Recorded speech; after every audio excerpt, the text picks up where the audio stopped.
Hi everyone, welcome back to Corporate Decoder, the place where we decode the corporate world. Today we're diving into Village Farms International's recent filing. Think of this as the corporate equivalent of that time you promised to do something later, but then, later arrived. This filing is an amendment, a do-over if you will, to their annual report. So what's the story? Let's find out.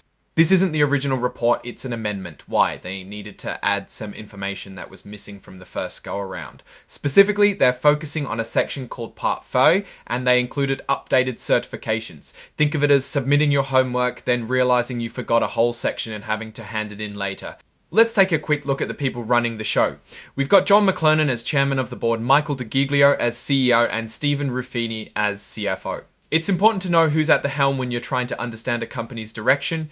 These are the key players making the big decisions. They also have a number of independent directors such as John Henry, David Horwinski, Kathleen Mahoney, and Carolyn Cowger, which is generally a good thing to make sure there's no conflict of interest. John McLernon, the chairman, has been with the company since 2006. He's also involved with Colliers International, a big commercial real estate firm. It's always helpful to have someone with a real estate background, especially when dealing with large greenhouse operations.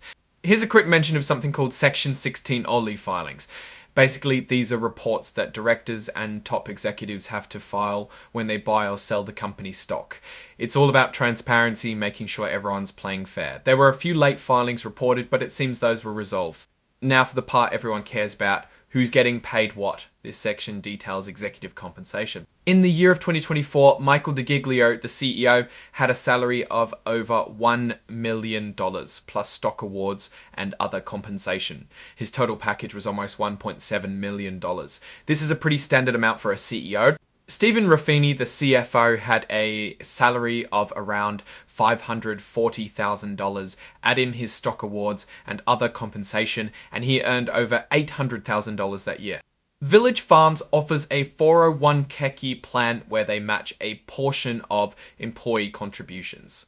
They also have a non-qualified deferred compensation plan, or 409A plan, which allows executives to defer a portion of their salary and bonuses.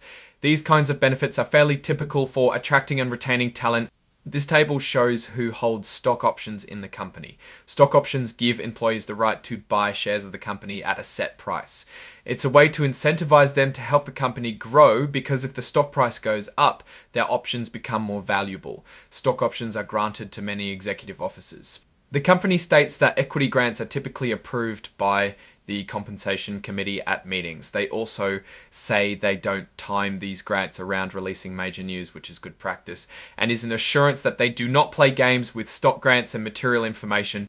Here's the breakdown of what the non-employee directors get paid. Each director gets a retainer fee with extra pay for the chairperson of the board and heads of committees. In 2024, Director McLernon made $90,000 and was granted $100,000 in stock awards. The company included a pay versus performance disclosure, which compares executive compensation to company performance metrics like total shareholder return and net loss. If you invested a $100 OneFolia for 2021, your TSR would be a loss of 88 by the end of 2024. The net loss went from a loss of about $101 million in 2022 to a loss of about $25 million in 2022 to a loss of about $35 million in 2022 to a loss of about $35 million in 2022 to a loss of about $301 million in 2022 to a loss of about $35 million in 2022 to a loss of about $35 million in 2022 to a loss of about $35 million in 2022. This table shows who owns the company's stock.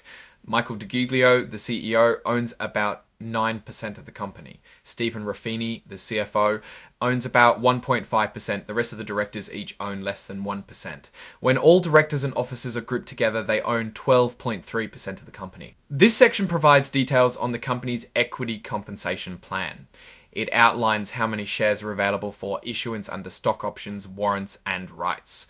There are over 6 million securities available for issuance and about 4.7 million available for future issuance. This equity compensation plan allows Village Farms to attract and retain talent by giving them an ownership stake in the company. This part discusses related party transactions and director independence. Basically, it's about making sure there are no conflicts of interest. For example, the company has a security holders agreement with CEO DiGiglio, granting him certain rights. This section covers the fees paid to the company's accounting firm. In 2024, the audit fees billed by KPMG were over $1.6 million.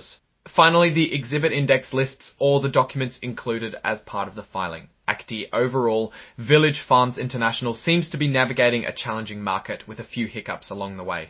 The amendment to their annual report highlights the importance of getting things right the first time, while the executive compensation and ownership structure provide insights into the company's leadership and incentives.